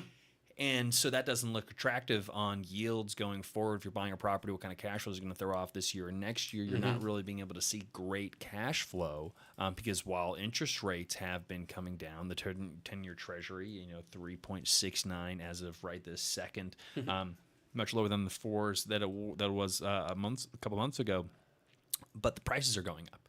And so as cap rates come down, you're having to pay up. And I think cap rates may be going down faster than interest rates will come down. I mean, as we've seen, the 10-year Treasury is already up today. Right. There's going to be some volatility without a doubt. But we could be entering into a period that almost reminds me of the period we were in 2023 when just the pricing didn't make sense. Now, you can make the argument that the latter half, and especially the last quarter of 2023, the pricing may not have made sense, but you were starting to see sellers come off that high price, be more reasonable, and some great deals were had in that kind of the last quarter of 2023, kind of in the first 2.5 quarters of 2024, and now prices have started to go up. So do you bet on that you're going to see some strong growth as supply is reduced at the end of 2025 into 2026? Cap rates are going to come down, so you'll see some significant appreciation, and then a multiplier on that appreciation if you can get some strong rent growth and increase your net operating income. You could be in a really good spot, but that's a lot of speculation compared to the normal of we're going to get a decent interest rate. We're going to start off with some solid yield. It's not going to be gangbusters, but some yield that you're happy with. That if you can't get any more rent growth, we're okay with these returns, and then you're kind of hoping that you're going to see some organic growth over time. But in this scenario, you kind of need to see a little lift in kind of 2026. And if you don't get that, instead of being okay with, 6, 7, 8, 9% cash on cash, you might have to be okay with 3, 4, or 5% cash on cash. And a lot of investors, that's not enough income to get them excited about the deal. Yeah. So that's going to be the challenge. Who's willing to speculate? Because there's a lot of money that's been on the sidelines that's been sitting, waiting to get into the space. Office doesn't look attractive. Multifamily, as we've seen, Matt, I'm looking at kind of the Green Street Commercial Property Price Index that we covered last week. Money is flowing into the apartment space, not as much into the other sectors because it's seen as a safe bet. And some of the articles that I don't think we're going to get to today are looking at, that homeownership rate for millennials is way down. They're not able to buy enough homes. Interest rates are going to help to some degree. It's going to increase the velocity of homeownership and travel and how people are, moving in and moving out. I think a quicker reaction is, okay, is this going to be bad for apartments because interest rates are going to come down? What we've learned is that when people are moving, buying a house, leasing an apartment, housing demand is housing demand. I put that in the notes. Housing demand is housing demand. You said it to me. It's gonna be a shirt. And another phrase that we say a lot too is would-be home buyers, and there's gonna still be would-be home buyers because the housing prices are gonna go up. That's the thing. It's not like interest rates are low and the prices are low also, and it's a great time to buy. Prices are high. They're gonna go higher. Interest rates going down are only gonna make those prices even higher. And even though your monthly payment may be down, that down payment's not changing. I mean, obviously there's talk about some down payment assistance with the Kamala administration if that ever happens. We'll see if that ever happens. But even as we've talked about that, the effect of that will most likely just be more expensive housing also. So the question is, who can come up with the $50,000, $60,000, $100,000, $200,000 needed for a down payment to buy a house? Not that many people have that amount of cash just sitting around. Some folks are getting help from their parents or whoever. That's a big barrier. It's a huge barrier. And we're going to have there are a lot of really nice apartments that have been built this year and the last year. So there's a lot of options for millennials looking for a high-end luxury apartment experience. Yeah. It's interesting because I just talked to Jay a little bit about how there could be a little bit of an improvement in home ownership for millennials compared to like Gen X is at the certain age, but overall it is trending lower, and each successive generation had lower home ownership levels than the previous generation, which to me says that this is a huge or bigger trend that it's bigger than the generations. And I would also note that Jerome Powell didn't really say that low interest rates are going to cure the housing crisis. He really made a specific point, like this is a kind of housing supply problem, and housing affordability is not going to go away overnight. There was even one point when someone may have reiterated or said the same question and talked about housing, and he didn't really even answer it. Like, it is a bigger problem, and you can't dial the knobs of interest rates and solve housing. It may make the homes cheaper, but then you got your mortgage rate you're going to deal with, and if you turn down the mortgage rate, that could make the home prices more expensive. Like so, there's not an easy way out except for building more supply, and one of that crucial source of supply is multifamily apartments. Yeah, very true. We're going to need more supply. That's just without a doubt, Matt. Yeah. And where's it going to come from? There were a lot of other pieces to the summary of economic projections. Some forecasting on GDP. This we're looking at basically kind of the range of where interest rates are going to be going. But essentially looking at the projections for that's PCE inflation. Looking at GDP as unemployment rate. Here we go. Here's GDP. Look for the rest of 2024. And they definitely, and this is the big difference, you see this kind of like this dotted line. Those were June's projections. You see it was a much broader range of opinions where it's concentrated a little bit. There's a very few participants that see GDP kind of really above 2.2%. Mm-hmm. There's really kind of only like one person that thinks 2.2 to 2.3. One participant thinks 2.7 to 2.6. The vast majority are between 1.8, 1.9, really 1.8 and 2.1. Again, that's a big shift, with the consensus being kind of right at 2%, which is where they would kind of like to see. But that's in 2024.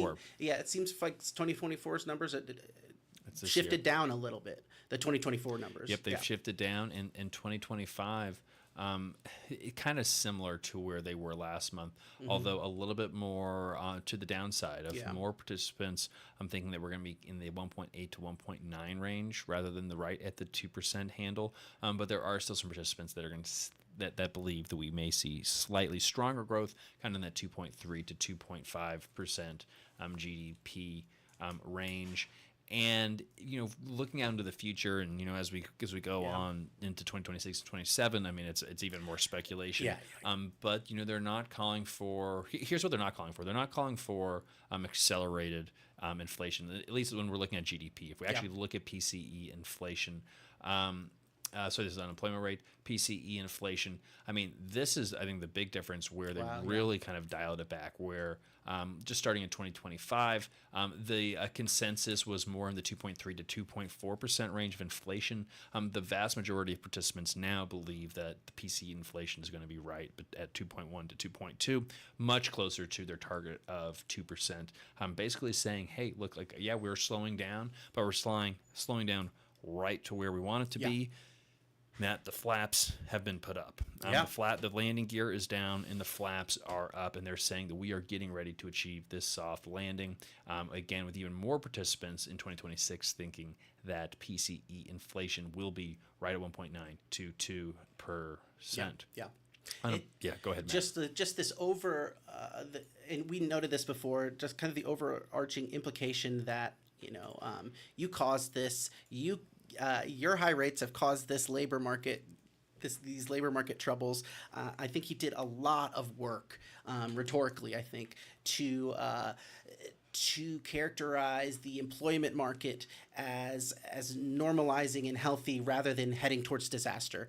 And I'm going to mildly agree with him, but I'm a little bit more worried. I think his job is to kind of be more reassuring in this situation. But I think that it's not like there's not like if you look at the numbers, we could be headed for a recession. It seems like employment always seems to like. Just said I can always paint you. Yeah, that's a good point. I draw you a map to recession Yeah. in any market. I think that risk is always there, but again. As Jerome Powell said, and I quote, "Business people doing business things think it's fine." Yeah, that's a good quote. That's what I also had this quote. The U.S. economy is basically fine. On the other hand, yes, he was reassuring this time. But he picks his words so carefully. What is basically fine? Yeah, I know. Basically fine. Leaves It's like himself an out. he's like it's a qualifier. He's good at his job. He's deciding to not call it fine. Yeah. What's the difference between fine and basically fine? And this is another thing too that I thought that it was continually earlier in the questions rather than later. He did not want to be on rails, right? He didn't want to make people think like, oh yeah, we've got it planned out and this is what's going to do. Boom, boom, boom, boom. Look at the dot plot and that's what's going to happen. No, he wanted the idea of them reacting to the economy is an important check. It's an important power that the Fed has psychologically that will maybe like chasten and govern economic behavior just as much as they want to reserve their power and to be able to affect monetary policy. Yeah, for sure. 100%. So just want to bring up again just one of these graphs looking at. We'll do it big so everyone can actually see it. This is again. Basically, kind of we're looking at the dot plot, but it's their projections for the range of the Fed funds rate starting in 2025. And again, this is just kind of lining up where everybody is, just a different way. And I like this again because it shows us where they were back in July and how that's changed. You see, back in July, the consensus for 2025 for the Fed funds rate was really kind of in this 4.13 to 4.37 range that's shaded here. And now we've moved back almost 100 basis points, Matt, between 3.13 and 3.62. That's a big change. Also, in 2026, it's moved back where the consensus now is kind of in that 2.88 to 3.12 range where it was 3.13. Almost basically moving forward rate cuts an entire year, which I think is fascinating. Yeah. Then outside of that, who knows? But they're basically going to say it's going to stay around that range, and they don't know. We don't know. 2.5, 2.8 as the overall where it's longer run. land. Yeah. So what is this? One thing for multifamily investors that you want to remind, I guess, to take away from that is, again, coming back to that interest rate cap rate correlation. And that, perfect. So just got the question. So when we see interest rates, on that gradual slope down, again, volatility of interest rates spiking, one day, that can cool the market. But we're looking for longer drawn out effects. And so the longer effects of interest rates declining over the next couple of years, one would think you'll see a correlation of cap rates also declining over the next several years. And again, a little bit of that has already been priced in with the 10-year Treasury, when it would dip below 4% in anticipation of these cuts, buyers were coming back into the market. We've talked about a handful of just anecdotes that we've seen just have direct experience with for projects that started getting bid up because of the anticipated interest rate environment. And I think that it's really unleashed a lot of institutional capital back into the system, and they're going after these deals. Now, what they're not finding is distressed deals. We talked about that. They're finding, what's out there is, newer construction deals, and then, deals that are older and have had some issues, but they're still trading for a premium. There's a lot of what's on the market. There's a lot of high quality properties on the market. The rent growth for those properties aren't really high right now, but you're buying quality properties at a similar cap rate as some of the more workforce housing B and C class assets are trading for, and then some of the really rough distress kind of C and below product. There's just not a whole lot of appetite for right now at all. It's hard to finance it. It's hard to insure it. And that'll be difficult for affordable housing. That's interesting. I also wonder, you've got to factor in. So what you may be saying is right now they might be pricing in future rate cuts, but then how much are they pricing in, and how much are you going to have to kind of sit with and eat, basically, in terms of like the lower rent growth for about a year before things can realize, and the balance may be overweighted, things may be overpriced. I think that especially in the kind of fervor of it right now, people may bid up a little bit too much, but that was and do you change your financing strategy also? Yeah. Whereas, now are you more open to floating rate debt, maybe even going a bridge route where kind of bridge debt and floating rate debt has been kind of like a bad word over the last 18, 24 months. But now, if interest rates are, declining, do you ride that wave down of lowering rates? And then as cap rates lowering and interest rates are lower in 2 years, you refinance at a higher valuation at a lower rate, do a cash out refinance. Doesn't seem like the craziest strategy. And in that environment, you could say, well, maybe we don't get an incredible amount of rent growth, but rates are but we're going to be, making more net cash flow because our debt service payments going to decline. And from just the capital markets perspective, cap rates are going to come down. We'll be able to refinance, and so we're going to be able to extract that appreciation really through more capital gains, capital appreciation rather than really operational performance. Yeah, because that's what I was kind of thinking about too. Is you get lower rates and maybe they're pricing in somewhat, but you may be getting in the most optimistic situation. You get more rent growth. You get lower you could see debt payments, and then you also get higher pricing or lower cap rates. All these kind of confluence of things that kind of build on each other. Yeah, and the other piece I didn't mention there is, and I kind of discounted it, is the rent growth, because I think it's reasonable to say that, hey, we're not going to see a lot of rent growth. Things are going to be relatively slow. I think there's also an argument that says, look, once this supply has been delivered, not now, but in a year and a half to 2 years, we actually could see some pretty strong rent growth. Now, when you look back in history and you look back the last couple cycles, after we've gone through a period of negative rent growth, every single time after that, we've seen a spike in rent growth. Now, there's a lot of things that are different about what this cycle or whatever period that we call this, and so you kind of can't count on like the normal things to always happen in a cycle of this happens and then that, and just a series of events.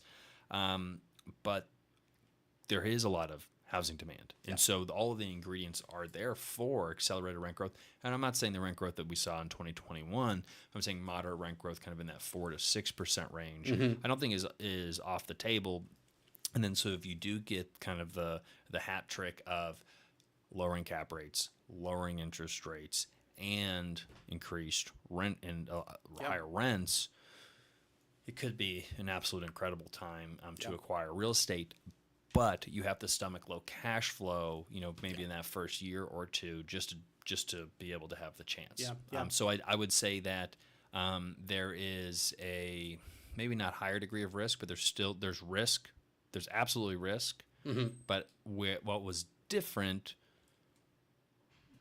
now compared to 2023 is that there's actually upside and potential reward. I know, because we were saying this in 2023. It's like, you just have to wait through this 2023 or wait through 2024, and then but if I had to go back and change, I would say, yes, there is light, but man, it's going to be about a year longer than you think it is. And even when the numbers work, right, even when the debt is right, you're still going to have to wait for the apartment supply to kind of normalize so that things work out that way. I guess the concern could be because you could say, okay, we've bottomed and we're on the upswing, whereas we were still coming down, and we don't no one who wanted to catch a falling knife. Okay, well, now the knife's like, you've heard the ding, it's on the ground, it's like, it seems like it's clear. And I'm just throwing this out for conversation's sake, is, there could be a double dip down. We could see some sort of like, dead cat bounce of where like, all right, we bounce up a little bit, people are excited, and then, some major, so whether it's a black swan or, call the event. Maybe inflation ramps back up and they have to increase rates again, or some sort of or just considering how slow it's moved anyways. The knife could have fallen. We know that bad thing's over, but it still stagnates for a long time before it actually recovers because of the size of this of the apartment supply. We are past the worst of it, but there's still challenges. It's still not going to be perfect. Or maybe everybody brings their property to market, they try to sell, and there's too much supply in the market of properties to sell, and prices start coming down. You can paint this scenario. As I talk through that scenario, it doesn't always really kind of line up with, I think, what makes sense. But I think there is that concern there. But I think the base case is that we've set up pretty solidly. The fundamentals are set up pretty well for the next couple of years, 5 years. I am super interested in knowing if, first of all, I don't have a perfect view of how much of what deal activity is right now. My assumption is that it's pretty low. I wonder if the character of the market does change once deal activity increases. Right now, it is few and far between. It's kind of a little bit of even though you've talked about how the broken through, but the small amount of deals that exist mean there's certain elements where it is a seller's market. And so when you get more sellers, how is that going to change? Are sellers going to have a little less leverage because they're not the only guys out there selling? I'd say it's relatively balanced right now between buyers and sellers. We could see that shift again to where being much more of a seller's market. It was definitely a buyer's market a couple months ago. It's much more balanced today.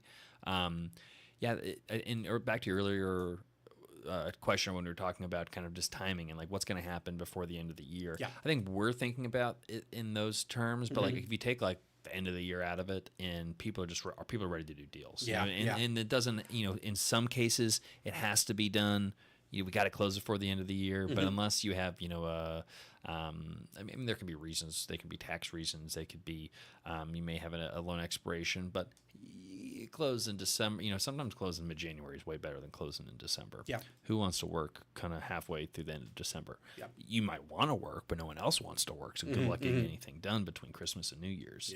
But with the next date that I'm thinking about is NMHC at the end of January. It's going to be in Vegas, and that's where most of the deals are typically rolled out and brought to market.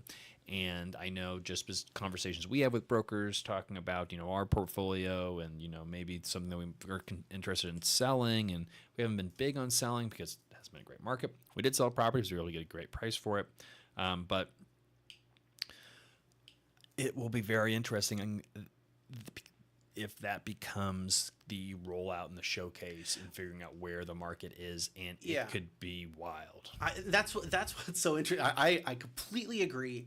I am very interested to see how the dynamics of the market change when there's just more activity, when there's more sales. There's still a little bit of fog. There's still a little bit of mystery, and in many ways, it still seems like one deal can characterize the feeling of a market if there's that few of things going on for sale. I don't know. I'm curious right now. Do you think how has deal activity changed since the beginning of this year? Has it increased? It got really quiet in the middle of the year. I have a sense that it has picked up in the last several weeks or month or so. I don't think there's been compared to previous years. I still think we're way below on transaction volumes. I think there's been a lot of deals that have attempted to trade. Not that many deals actually have traded. But I think that's going to be changing here in the very near future. Cool. Some things I don't know, and I'm willing to learn about. It'll be exciting, I think, too. It is exciting. Well, we didn't get to, we've got tons of articles that we were going to talk about today. Obviously, we talked about the most important thing.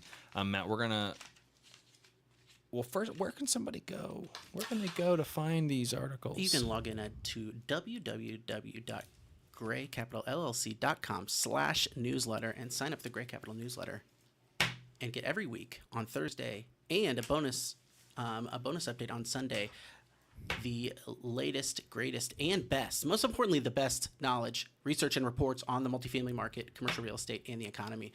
It is a free newsletter. It is the best newsletter on the apartment market and the commercial real estate and investing in general. Yeah, I've had so many people tell me that it's kind of their guiding light for the commercial real estate industry. I mean, we do cover with a strong focus on multifamily, but covering commercial real estate, housing, and the macro economy. It was kind of the newsletter that kind of I think set off and inspired a lot of the big CRE newsletters that we see today as well. So yeah, as Matt said, GreatCapitalLLC.com/newsletter. But also, if you're not subscribed to the Great Capital YouTube channel, this would be a great time to do so. We don't do these lives all the time. Like when we have a new deal, we do live streams, and occasionally when we want to go and have some fun, we will do these live streams. So make sure you're subscribed to the Great Capital YouTube channel. Thank you for watching this exclusive live stream of the FOMC statement and press conference and going over the Statement of Economic Projections from the Federal Open Market Committee. Again, thank you